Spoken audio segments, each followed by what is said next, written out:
program di company yang saat ini digembar-gemborkan di kubu penantang itu benar-benar menjadi ancaman nyata bagi kita.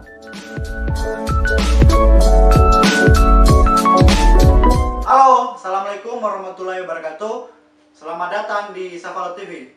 Safalo TV adalah sebuah media yang diorganisir secara independen yang bertujuan untuk mengupas dan menganalisis persoalan sehari-hari yang di sekeliling kita di Indonesia maupun di skala Kabupaten Wakatobi.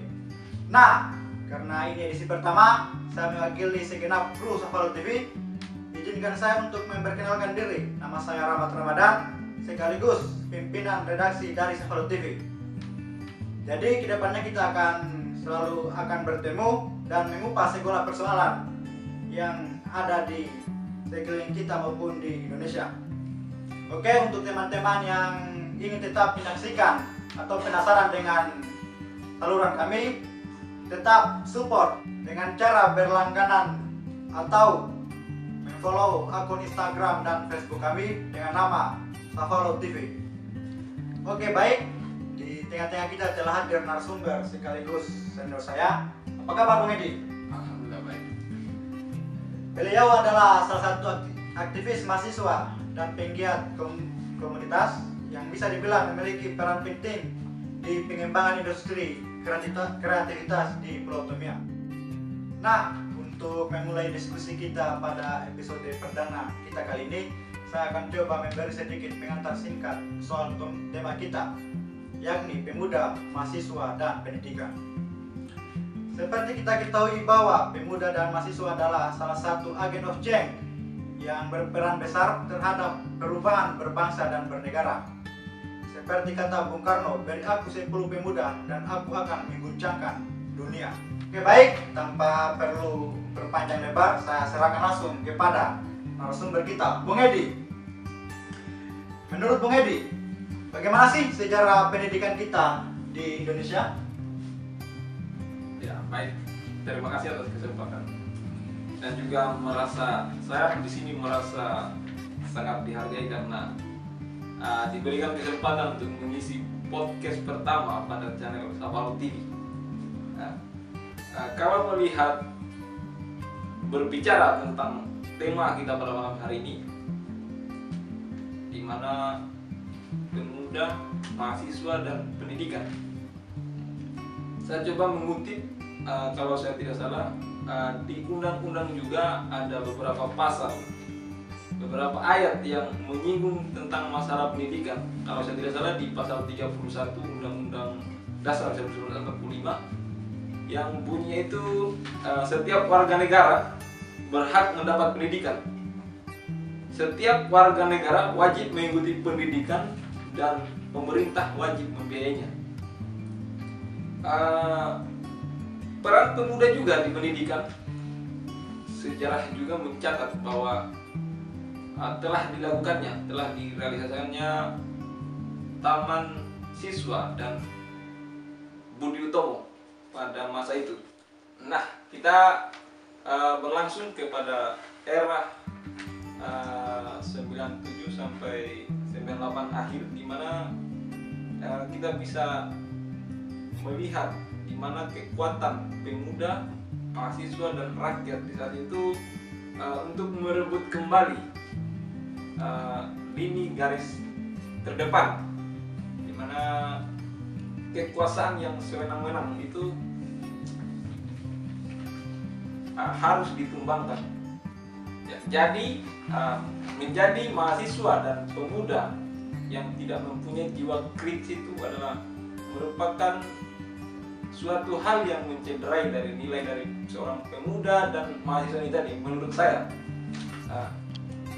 Jadi poin pentingnya di sini adalah selain memiliki jiwa kritis, seorang pemuda dan mahasiswa juga harus berorganisasi dan bisa berkolaborasi. Sekarang saya ingin meminta pandangan Bung Edi mengenai pendidikan kita di Wakatobi. Kira-kira pendidikan kita di Wakatobi untuk sekarang ini bagaimana sih? Iya, kalau menurut kacamata saya, pendidikan di Wakatobi ini selain pemuda yang mampu menempatkan diri untuk berkembang sebagaimana mestinya. Pemerintah saat ini melalui Haji Arhawi sebagai bupati, saya anggap cukup berhasil dan berjalan sebagaimana mestinya, karena kita bisa lihat sekolah-sekolah di daerah kita ini sudah banyak sekolah-sekolah yang sudah dibenahi, guru-guru juga banyak yang disertifikasi, dan juga subsidi pendidikan melalui program pemerintah di mana Haji Arhawi sebagai bupati, saya pikir sudah sebagaimana mestinya mahasiswa menerima beasiswa, dan juga pemuda-pemuda di Tomia ini sudah banyak yang tergabung atau komunitas-komunitas bermunculan dari berbagai macam latar belakang, yang dimana untuk mendukung industri kreatif bagaimana yang dijelaskan oleh Haji Arhawi sebagai bupati. Berbicara tentang industri kreatif, ya, itu kita berbicara tentang bagaimana seniman dengan karyanya. Sedangkan program, saya pernah mendengar program yang akan dilakukan oleh calon penantang ini yang akan mendatangkan big company atau perusahaan raksasa. Itu menurut saya itu sangat keliru dan justru akan membunuh industri kreatif ini tadi. Karena setelah industri kreatif dikaitkan dengan pabrik, maka yang berbicara itu adalah mesin dengan produk, mesin bersama barang, dan seniman ini tadi akan diupah sebagai buruh, sebagai pekerja, bukan sebagai seniman. Apalagi cita-cita pariwisata Wakatobi di pemerintahan Bupati Haji Arhawi saat ini maupun bupati sebelumnya itu berbicara bagaimana pariwisata itu dikelola dengan berbasis masyarakat, bukan dengan berbasis big company atau perusahaan raksasa. Karena sejatinya industri kreatif itu benar-benar adalah milik masyarakat Wakatobi. Jadi itu juga menjadi alasan saya mengajak kepada masyarakat Wakatobi untuk menjadi bagian dari cita-cita pemerintah saat ini, dalam hal ini Haji Arhawi. Karena menurut saya menyerahkan industri kreatif kita kepada big company atau perusahaan raksasa itu justru akan lebih berbahaya, akan melahirkan perbudakan baru, di mana kita akan berbicara tentang manusia dengan barang, bukan berbicara tentang seniman dengan karya.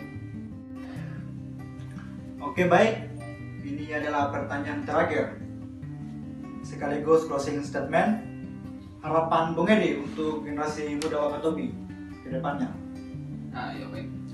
Jadi seperti yang telah saya kemukakan di awal tadi, bahwa program big company yang saat ini digembar-gemborkan di kubu penantang itu benar-benar menjadi ancaman nyata bagi kita. Karena seingat saya, para pendiri Wakatobi itu telah menitipkan bahwa cita-cita pariwisata Wakatobi itu bagaimana bisa dikelola dengan berbasis masyarakat, bukan dengan berbasis big company. Sekali lagi saya sebagai pemuda mahasiswa mengajak kepada seluruh masyarakat Wakatobi untuk menjadi bagian dari cita-cita pemerintah ini tadi, dalam hal ini Bupati Haji Arhawi. Karena dengan menjadi bagian dari cita-cita pemerintah ini tadi, industri kreatif dan cita-cita pariwisata dikelola dengan berbasis masyarakat itu akan terrealisasi. Oke, jadi itulah pandangan atau analisis Bung Edi. Saya ada beberapa poin penting yang dapat saya ambil dari hasil diskusi tadi. Yang pertama itu adalah tugas mahasiswa dan pemuda harus memiliki jiwa yang kritis. Selain itu, mahasiswa juga harus menjadi bagian dari komunitas atau organisasi.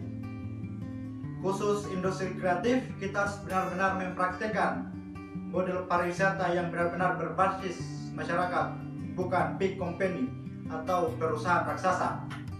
Sebagai penutup, saya ingin memberi sebuah kutipan yang kira-kira bisa mewakili hasil diskusi kita malam ini. Berkaryalah untuk Tuhan, bukan untuk Tuan.